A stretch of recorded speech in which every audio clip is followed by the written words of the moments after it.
ditanyakan di kolom komentar.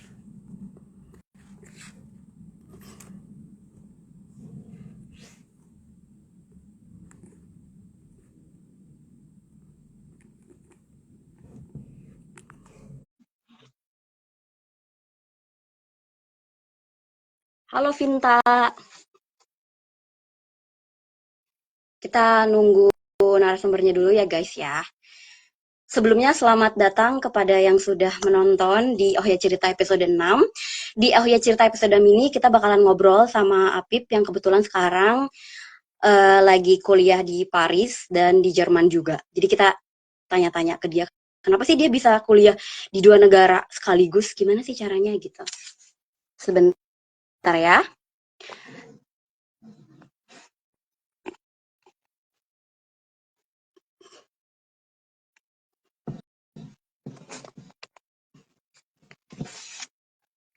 Sambil nunggu narasumbernya bergabung, kayaknya aku bakalan jelasin sedikit ya gimana sih Oh Ya Cerita ini. Jadi Oh Ya Cerita ini adalah live podcast, di mana nanti ada seksi bercerita antara aku sama narasumber, dan juga nanti di akhir kalian bisa bertanya langsung ke narasumber. Jadi kalau kalian ada pertanyaan, silahkan bertanya di kolom chat gitu ya. Kalau misalkan kalian di platform yang ini gitu, kalian bisa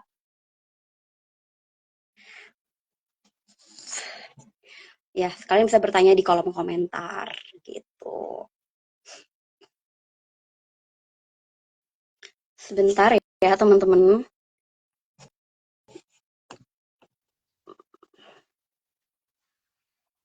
Wih, Assalamualaikum.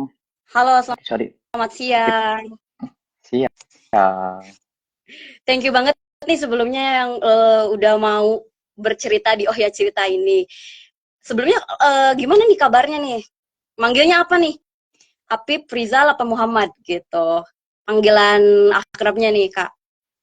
Sebenarnya bisa tiga-tiganya sih, karena ada beberapa orang yang manggil Muhammad. Di sini pasti dipanggil Muhammad, first name. Hmm. Di Indonesia ada yang manggil Rizal, ada yang manggil Afif. Tapi kebanyakan manggil nama belakang di Afif. Di Apip. Jadi kita manggil Apip aja lah kali ya gitu. Biar simple, Oke. biar biar pendek. Sebelumnya bisa diceritain gak sih kayak kegiatan kamu tuh sekarang lagi ngapain gitu? Kan orang-orang belum kenal nih, siapa nih yang ngomong di sini gitu. Kenalan dulu lah gitu. Oke. Jadi aku itu mahasiswa S2. Kalau Hmm. statusnya sekarang di TU Darmstadt, Technische Universität Darmstadt, di Darmstadt di Jerman. Tahun kedua, tapi tahun pertamanya aku kuliah di IMT Grenoble atau Institut Nasional Politeknik Grenoble di Grenoble itu di Perancis. Menarik. Kok bisa kuliah dua negara gitu sih, Pip? Ya, jadi emang aku tuh alhamdulillah dapat beasiswa namanya IMGM. Kalau Hmm. kepanjangannya dulu sih IMGMD. Nah, ini agak complicated ya Hmm. sejarah. Atau simpelnya Erasmus Mundus sih kalau teman-teman tahu. Itu beasiswa yang memang disediakan oleh pemerintah Eropa, lebih tepatnya European Commission atau European Union, dan minimal memang studinya tuh di dua universitas, dua negara yang berbeda. Jadi memang wajib di dua Wow. univ, dua negara yang beda. Jadi itu beasiswanya jenisnya tuh full funded apa Hmm. setengah-setengah gitu? Nah, itu tergantung. Jadi menariknya, Hmm. peluangnya tuh apa ya, luas lebar gitu. Jadi ada yang memungkinkan dapat fully funded, ada yang memungkinkan dapat partial funded. Jadi mungkin cuma tuition fee-nya Setengah-setengah. doang, tapi nggak, Hmm. iya, tuition fee-nya doang, tapi nggak di cover living cost-nya. Cuma aku personally, alhamdulillah dapat yang fully funded. Jadi tuition fee plus living cost. Oh, jadi sekarang itu kegiatannya masih ngampus di TU Darmstadt apa gimana nih? Uh, Kalau sekarang banget nih sebenarnya lagi ngejain Hmm. tesis. Nah, alhamdulillah Ah, juga aku udah. dapat tesis di industri di perusahaan. Jadi nggak di kampus lagi. Oh, jadi langsung. Ah, kalau boleh tahu sih, kenapa kamu tuh pilih Erasmus Mundus ini emang emang cita-citanya pengen kuliah di Eropa atau memang Hmm, hmm, kan hmm. tahu nih pasti stipendium hunter itu kayak pilih-pilih nih. Kenapa pilihnya Erasmus Mundus gitu? Oke, sebenarnya kalau alasan dulu sih informasi beasiswa nggak terbuka sekarang ya. Oh Dan iya iya. salah satu yang aku tahu itu Erasmus gitu dibanding beasiswa-beasiswa yang banyak banget sekarang gitu. Tapi Hmm. kenapa Erasmus? Fun fact-nya sebenarnya aku keterima LPDP juga. Oh, Eh, wow. Ya, kenapa akhirnya pilih Erasmus? tapi kenapa ngambil Erasmus? Pertama programnya itu spesifik banget. Jadi Hmm. kalau aku pribadi Hmm. kan teknik material atau materials Ah. engineering. Cuman di Erasmus itu lebih spesifik banget. Jadi fungsional advanced material itu jadi yang aku pelajarin di Erasmus itu nggak kayak di univ secara umum. Kalau apa ya Hmm. gampangannya kalau di teknik material aku melajarin semua material di dunia lah gampangannya simpelnya ya semua ilmu material. Cuman kalau di Erasmus karena judulnya aja adalah fungsional material, jadi fungsional material doang yang aku pelajarin kayak semikonduktor. Pokoknya kebanyakan tentang material untuk elektronik lah. Hmm. Jadi lebih spesifik gitu. Jadi lo pilih, makanya kamu pilih Erasmus Mundus ini. Kalau boleh tahu di Ya, Indonesia-nya itu waktu itu kamu tuh langsung beasiswa ini gimana sih gitu? Eh, Langkah-langkahnya apakah lulus kuliah langsung oke. ikut beasiswa ini atau ada ada jeda, ada kerja dulu atau apa dulu gitu? Bisa diceritain ke teman-teman. Oke. Jadi sebenarnya pinginnya keluar negeri itu dari SMA. Dari Jadi SMA udah ada cuman rencana nih, udah ada rencana gitu. ya dulu udah sempet mau ikut STK tuh STK Jerman lah. Kan kamu Ah, pernah ngeliat nggak sih tentang STK? Kayak pernah ya. Pokoknya Student college belum. ya student Tapi itu college. persiapan buat teman-teman, ini informasi aja ya pendek. Jadi buat teman-teman yang mau kuliah di Jerman itu, kalau untuk lulusan SMA di Indonesia itu kita harus mengikuti program STK namanya Student College. Namanya kan kalau di Jerman itu kalau kuliah itu kita harus 13 tahun ya. Sekolahnya itu abitur gitu. Dan kalau di Indonesia itu berarti lulusan Indonesia itu kita harus mengikuti dulu STK dulu gitu. Oh, jadi dulu sempat mau STK ke Jerman, akhirnya kenapa nggak jadi gitu. Ya, mohon maaf saya tidak punya uang sebegitu banyak ya. Keluarga saya juga ya alhamdulillah berkecukupan tapi tidak cukup untuk ikut STK pada saat itu.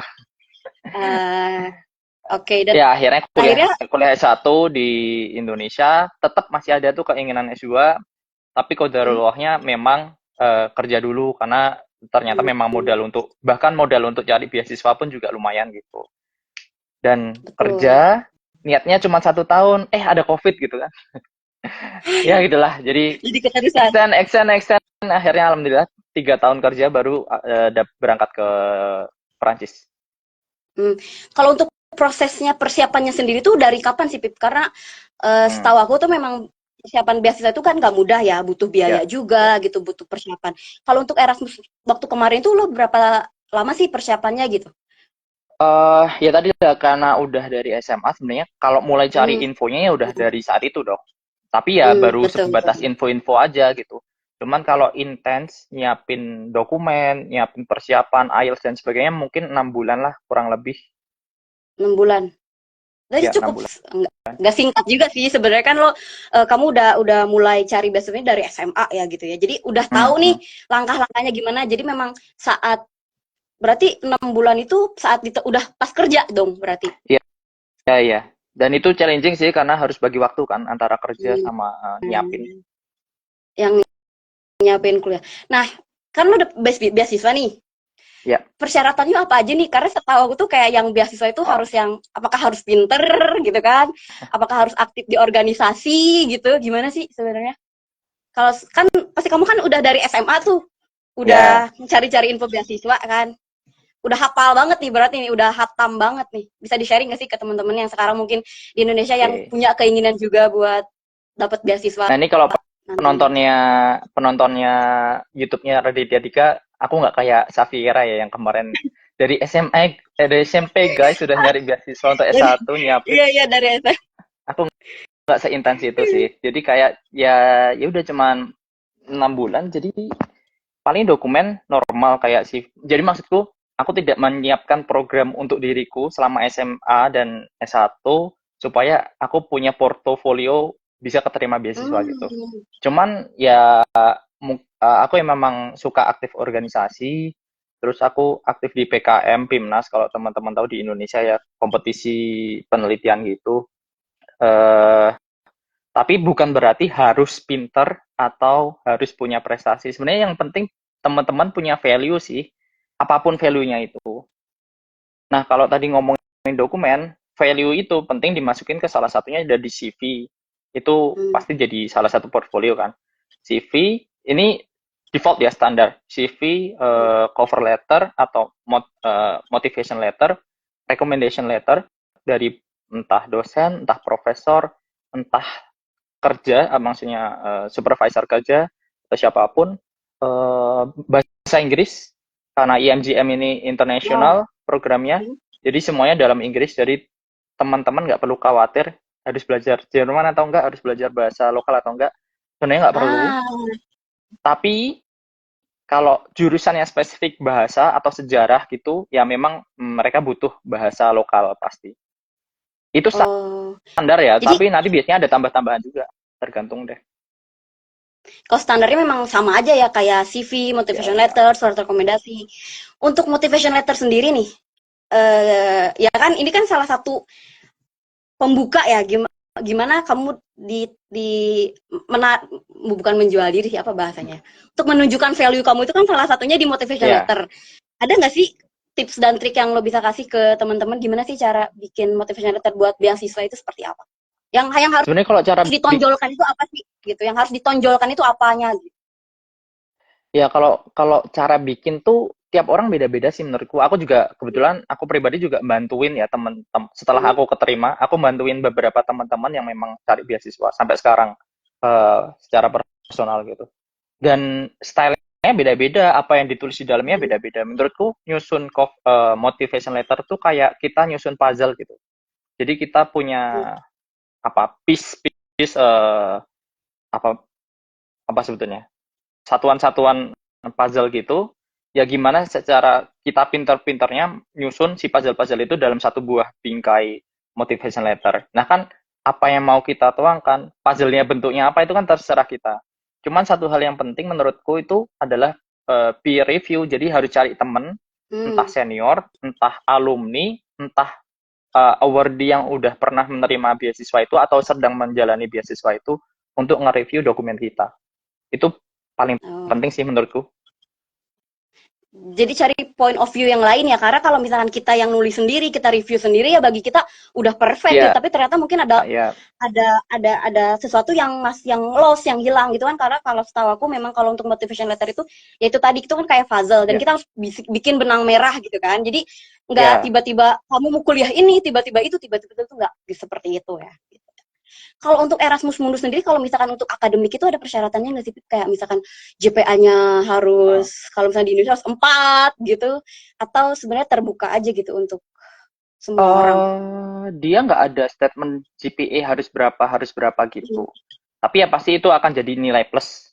Nah, kalau kemarin, maksudnya berdasarkan aku tanya-tanya dari senior-senior ya, mereka rekomendasi kita instead of daripada kita ngelampirin GPA kita berapa, kita nggak aku sih pada saat itu ngelampirin aku ranking berapa dari lulusan angkatanku. Hmm. Jadi tapi memang GPA itu nggak dijadiin persyaratan gitu, nggak harus. Nggak, nggak. eh, Nggak ada minimalnya. Jadi dan itu pun lagi itu bukan syarat utama kan. Jadi kayak cuma nilai plus aja gitu. hmm, ya syaratnya mungkin bisa dilihat sendiri aja kayak di websitenya masing-masing, di websitenya sendiri kan, maksudnya setiap major atau jurusan pasti beda-beda kan gitu ya. Iya, iya benar. Nah gini Pip, kan Erasmus Mundus ini minimal di 2 negara kan tadi harus, Mm-mm. jadi nggak satu negara ini kan. Nah nanti tuh lulusannya tuh gimana sih? Nanti kamu tuh dapat double degree gitu atau Mm. double major? Gimana sih maksudnya gitu? Nanti pas Itu lulusan akhirnya. ya itu tergantung programnya. Hmm. Tadi kan aku bilang minimal 2 univ 2 negara, berarti Ya, bisa iya lebih, ya. bisa banget. Ada temanku yang Ah. 4 univ 4 negara, Oh, jadi tiap semester pindah. pindah negara. Looks, ya pindah negara. Terlihat enak ya jalan-jalan guys, tapi kalau teman-teman tahu proses buat visa, proses pindahannya, mantap. Ribet ya? Kalau di Jerman Anmeldung bertemu dengan ABH ABH itu ya itulah. Ya itu cerita di belakang ya. Tapi kalau diplomnya atau ijazahnya Hmm. Hmm. ada yang ngasih 2 ijazah, jadi bahkan ada yang ngasih 4 ijazah. Jadi Oh. masing-masing univ ngasih atau ada yang Hmm. cuma ngasih 1 doang. Nah itu tergantung benar-benar semuanya tergantung programnya. Aku kebetulan dapat yang masing-masing univ dapat ngasih ijazah. Jadi aku bakal dapat 2 ijazah. Tapi gelarnya sama gitu, dalam majornya sama, nggak double degree kayak Safiera. Aku nggak tahu detail Xavier gimana sih.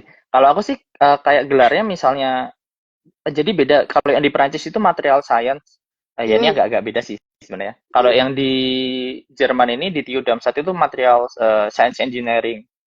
Tapi ada juga yang agak ekstrim gitu. Jadi misalnya satunya material science, satunya industrial engineering. Oh, boleh Itu bisa juga. juga ya kayak gitu. Ya, bukan boleh, tergantung perusahaannya sih. Ah, Sorry, tergantung perusahaannya. tergantung programnya. Jadi kembali kalau misalnya teman-teman mau lihat ya tergantung program yang dipilihnya apa gitu ya. Jurusannya juga Iya, iya. menentukan kan gitu ya. Iya, ya pasti jurusannya menentukan. Jadi kan tadi kamu pernah mention nih, tadi sebenarnya itu untuk ini tuh kita contohnya nih, kamu kan belajar juga di Jerman, Hmm, tapi tidak diwajibkan untuk bisa bahasa Jerman. ya, ya, Dan nggak waktu ke wajib. Paris juga, di Prancis juga nggak usah bisa bahasa Prancis, yang penting bahasa Inggris gitu. Iya, Semua negara pun gitu gitu, se-Eropa. Jadi persyaratannya bahasanya cuman Inggris aja gitu. iya, persiapannya bahasa Inggris sih. Yang Berapa paling itu jadi syarat. skornya berapa sih? Ada minimal skornya nggak sih? TOEFL kah? Overall, IELTS kah? Atau eh aku pakai standarnya IELTS ya. Jadi hmm, karena di Eropa banyak kan IELTS, tapi maksudnya aku nggak hafal yang TOEFL yang lainnya. hmm. IELTS itu overall minimal 6,5 per section. Jadi IELTS kan ada speaking, writing, dan lain sebagainya. Masing-masing section tuh minimal 6. Minimal 6 gitu. Oh, jadi standar lah ya kalau untuk Ya. masalah persyaratan kayak gitunya. Uh, Menarik nih, Pip. Kan tadi kamu kan belajar di dua kampus yang berbeda, negara yang Hmm, berbeda, meskipun satu hmm, Eropa gitu kan. Apalagi misalkan Prancis sama Jerman. ya. Bisa diceritain gak sih gimana sih kuliah di dua negara tersebut? Menurut kamu nih, mana yang ibaratnya kayak lebih gampang gitu? Kayaknya di negara ini lebih gampang daripada di negara A, atau gimana nih? Bisa diceritain buat teman-teman. Kalau dibilang lebih gampang, kayaknya lebih gampang di Indonesia sih. Astagfirullahaladzim. Ya, Eh, jadi ya perbandingannya dua itu dari Pak Prancis sama ya, Jerman lah, ya, ya, ya, paham, paham. kalau di dua negara ini. Ya pasti yang pertama culture shock semua lah. Aku pindah ke Hmm. Perancis, culture shock. Bahkan pindah dari Perancis ke Jerman pun juga Masih culture shock kapal. gitu. Ya beda banget. Apa nih Sistem, culture shocknya nih? sistem pendidikannya beda banget. Aku bilang kalau sistem bersosialnya pasti beda. Tapi di sistem pendidikannya pun beda. Kalau di Prancis, S2 itu bahkan kayak SMA. Jadi kayak jam Gimana 7 sampai maksudnya? jam 5 sore. Ah, ada Kelas tuh jam jadwalnya 7 sampai gitu. jam 5 sore. 5 hari. Atau ya paling 4 hari lah. 4 hari. Jumat itu nggak efektif kan biasanya. Tau lah Eropa kayak gimana. Uh, ya tapi itu dari pagi sampai sore. Dan tiap hari ada kelas kayak gitu. Ada tugas. Dan tiba-tiba ujian aja gitu. Maksudnya nggak ada gap. Biasanya kan ada persiapan. Kalau di Jerman ya, biasanya kan jauh sebelum ujian itu ada, ya udah selesai gitu kuliahnya. Kalau di Prancis ya Jadi udah, ada masa tenang gitu ya, ya? Ada masa tenang ya gitu kayak kalau ada di masa Jerman. tenang. Nah kalau di Prancis ya udah, minggu ini kelas selesai, minggu depannya langsung ujian. Jadi ya persiapannya gila sih itu capek lah, capek untuk ngejar semuanya. Kalau di Jerman kebalikannya itu kan bebas banget gitu. Ah, iya Jadi iya iya. Katanya tapi bukan nggak ada berarti absen gitu ya? ya, Prancis juga nggak ada absen sih. Tapi maksudnya eh, kalau di Secara Prancis waktu aku gitu. ya secara waktu intensif. Kalau di Hmm. Prancis aku menurutku aku ketinggalan, maksudnya aku nggak skip kelas gitu, aku ketinggalan capek banget ngejarnya karena kan dia intens banget tuh Hmm. waktunya dan sampai nggak punya waktu kan akhirnya. Kalau di Jerman karena saking bebasnya menurutku ya untuk bagiku sendiri karena saking bebasnya Kebablasan jadi jadi. kayak iya kebablasan gitu jadi kayak nggak bisa ngontrol diri. Tapi mungkin ini juga Ah, pengaruh dari pindah dari Perancis negeri. yang ketat banget terus Hmm. akhirnya wah bebas nih akhirnya aku Oh, bebas. jadi berasa ngerti-ngerti, jadi berasa diulang tahunin gitu ya. Oh, bebas nih, nggak perlu lagi nih jadwal-jadwal. Ternyata di akhir tetap ada ya. Ya, Ah. Kalau boleh Perancis sama Jerman, padahal mungkin itu sama-sama negara Eropa ya. Tadi kan kamu hmm, bilang nih, waktu di Perancis itu jadwalnya itu seperti anak sekolah dari jam 7 sampai jam 5 misalkan gitu ya. Kita kan muslim ya. hmm. Kalau untuk sholatnya itu gimana sih? Kalau misalnya apalagi Kalau dari denger cerita teman-temanku sih katanya tergantung profesor. Ada yang killer kan, kayak lo nggak boleh gitu, nggak boleh gimana. Ada yang gimana sih kalau misalkan waktu kamu sendiri untuk bagi waktu, eh apalagi kalau ya, cowok kan harus Jumatan nih. ya, Gimana ya, tuh ya. juga Jumatannya waktu Nah, di kalau Paris? untuk ini sebenarnya Gimana kalau sih? Jerman lebih lebih enak ya, karena tadi fleksibel. Jadi Hmm, kita ya hmm, kan, dan kebanyakan online sih kalau di kampusku ya. Jadi kayak kalau nggak masuk juga kadang ada recordingnya, jadi oke lah gitu. Kalau Jumatan ya udah gitu, ah, tinggal nonton recordingnya hmm, nanti. Nah kalau yang Perancis emang jatuhnya nyolong-nyolong gitu, jadi kayak hmm. kayak terutama kalau teman-teman Perancis kan liberal ya, Ya liberal kita sekuler tahu lah gitulah. ya gitu ya. Ya jadi kayak sholat di kampus itu nggak boleh. Kalau ketahuan bisa sanksi akademis. Ya itu Oke. cautions-nya lah. Akhirnya ya mau nggak mau Oh, harus ke masjid atau nyari atau pulang.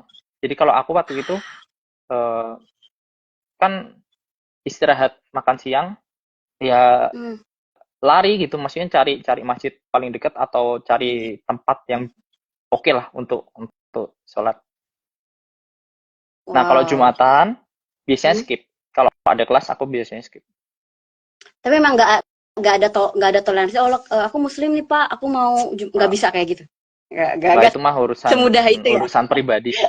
Ya, Iya, itu kan nggak semudah itu ya. Maksudnya kita, ya memang benar sih paling enak di Indonesia, masalah ibadah pun paling enak di Indonesia. Kalau misalkan kita di negara-negara yang minoritas ya kita yang harus kompromi. Maksudnya tapi kompromi ya, juga kita harus tahu batasan kan. Kita harus tahu ya itu kembali ke pribadinya masing-masing juga sih ya, kalau pilihan gitu guys. Jadi ya, ya, ya gimana kalian bagi-bagi waktunya aja gitu.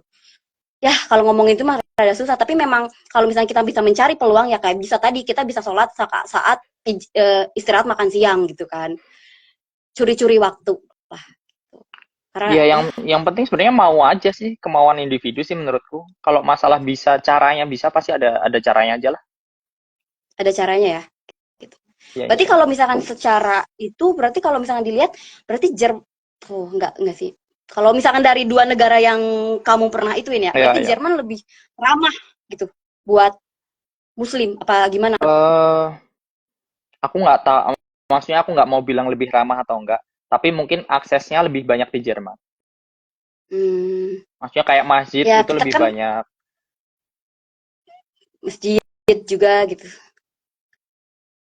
Kalau di Paris kan kita tahu kayak ada beberapa ya, itulah nantilah kita ngomongin itu mah. Ya udah, Ya, ya. berarti secara itu kalau misalnya masalah sholat ya kamu ya tergantung pribadi masing-masing aja gitu ya. Mau atau enggak gitu. Kalau misalkan mau pasti Betul. ada jalannya gitu kan ya. Ya. Kalau misalkan ini kan lo berarti kan internasional nih Mhm. masuknya. Itu tuh digabung juga Hmm. nggak sih Pip sama mahasiswa-mahasiswa Lokal. mahasiswa-mahasiswa lokal atau emang ada kelasnya internasional sendiri gitu? Nggak, kita digabung. Jadi ya kelasnya ya bodo amat, tetap campur aja Hmm. mahasiswa Prancis pada Hmm. saat itu sama kita, beasiswa internasional. Ya di Jerman lebih lagi, lebih dicampur lagi. Oh, jadi nggak ada kelas khusus internasional gitu. Ini buat kelas khusus lokal, semuanya Enggak. digabung. Eh, ada karena tadi ya Erasmus kan programnya spesifik banget. Jadi Hmm. memang ada juga mata kuliah yang spesifik, yang memang Hmm. cuman mata kuliahnya untuk programku. Ya udah, ketika mata kuliah itu ya itu isinya cuman anak-anak yang dapat program itu gitu, yang dapat beasiswa.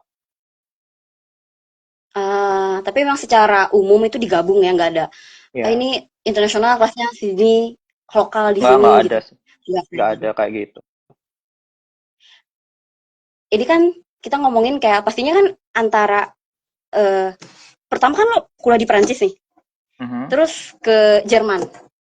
Itu kan kadang mhm. sosialisasinya gimana sih? Kadang kan misalkan di Perancis ini lo udah punya kenalan nih, udah punya temen gitu kan di kampus. Terus ke Jerman, kayak lo asing lagi dong. Gimana sih Ya, ya, cara ya. lo untuk bisa berbaur dengan mereka? Karena setahu aku tuh kayak katanya orang Jerman itu atau orang itu tuh distance gitu, kayak dia nggak gitu terbuka Hmm. atau gimana sih? Kalau lo pengalamannya gimana? Sebenarnya secara umum kayaknya orang Eropa tuh tidak se-friendly, Seramah bukan friendly ya. Ah, seramah tidak Indonesia, mudah ramah ramah. ya tidak mudah untuk didekati dibandingkan orang Hmm. Indonesia lah. Hmm. secara umum. Jadi ya ya pasti challenging, tantangan. Di Prancis punya culture-nya sendiri, di Jerman punya culture-nya sendiri.